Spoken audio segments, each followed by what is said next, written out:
ஏப்பா எதை சொல்கிறேன்னு சொன்னீங்கப்பா சொல்லப்பா. சாதா டபுள்ஸ் இப்போ என்ன எடுக்காத கீழே.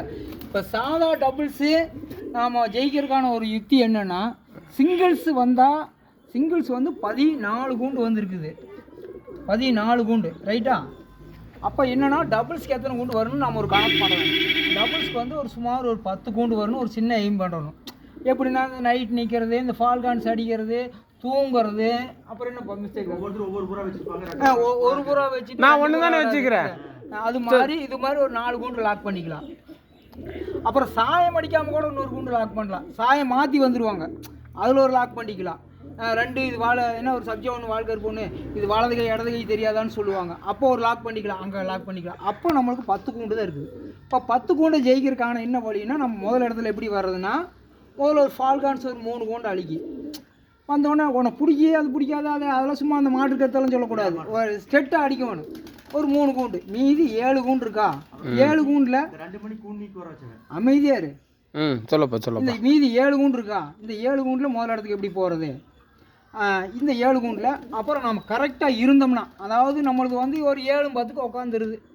உடனே நான் போய் கறி எடுக்க போகிறேன், நான் நரி பிடிக்க போகிறேன்னு போயிட்டீங்கன்னா அப்புறம் போச்சு, உனக்கு ப்ரைஸ் கிடைக்காது. நீ ஜாக்கிரதையாக இருக்கணும். அப்போ தான் இப்போ நம்ம கலையாசி கூட்டுக்கு போனீங்கன்னா எல்லாம் கேட்டால் ஒரு 15 பேர் இருப்பாங்க. 15 பேர் சொல்லுவாங்க இதான் இப்போ போச்சு அப்படின்னு.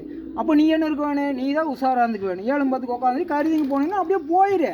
இப்போ உனக்கு வேண்டானே சொல்லலை. அப்போ நாம் ஜாக்கிரதையாக இருக்கணும். கலையரசு கூண்டு, செந்தில் கூண்டு, தியாக கூண்டு எல்லாமே கேர்ஃபுல்லாக இரு. உன்னை போச்சு ஏன் வந்தேன்னு கேட்குறாங்களா, அங்கே போனால் டீ காப்பி போண்டா கறி கூட வாங்கி தருவாங்களா, வாங்கி தருவிட்டு அங்கேயே உட்காந்துக்கோ. ஆனால் அவுட்டு போகிறதுக்கு கேர்ஃபுல்லாக இரு. உன்னை யாரும் இருக்க வேண்டாண்ணா, சரியா? முதல் நாள் 7-10க்கு ஃபஸ்ட் நாள் எல்லாம் வந்து கலையரசு தியாகு செந்தில் 3 பேர்த்தையுமே பிடிச்சிக்கலாம். ஒன்றும் பெரிய வித்தை கிடையாது.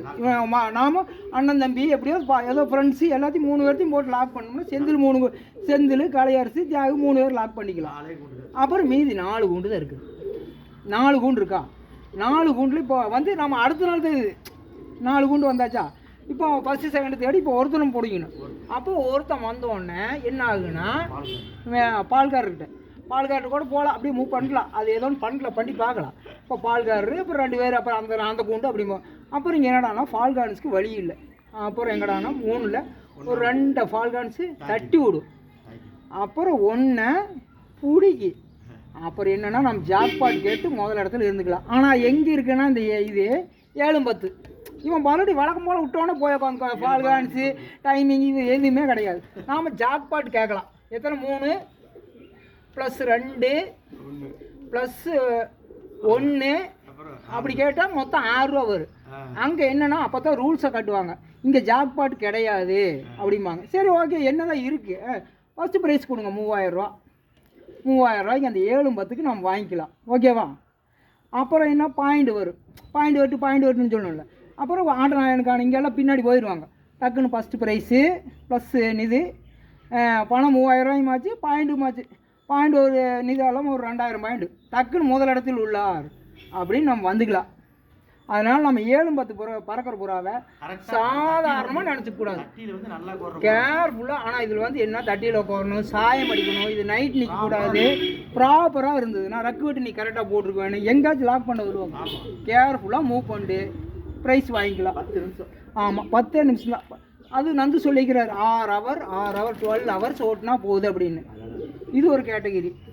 அப்படி இல்லாட்டி ஒரு 3 மணி நேரம் டக்குன்னு ஓட்டிகிட்டு இருந்தீங்கன்னா ஒரு 6 ஹவர் ஓட்டினீங்கன்னா ஃபஸ்ட்டு ப்ரைஸ் கேரண்டி வந்துடலாம். சரி நாளைக்கு பார்த்தாலும் என்ன தான் நடக்குதுன்னு. Okay, thank you friends.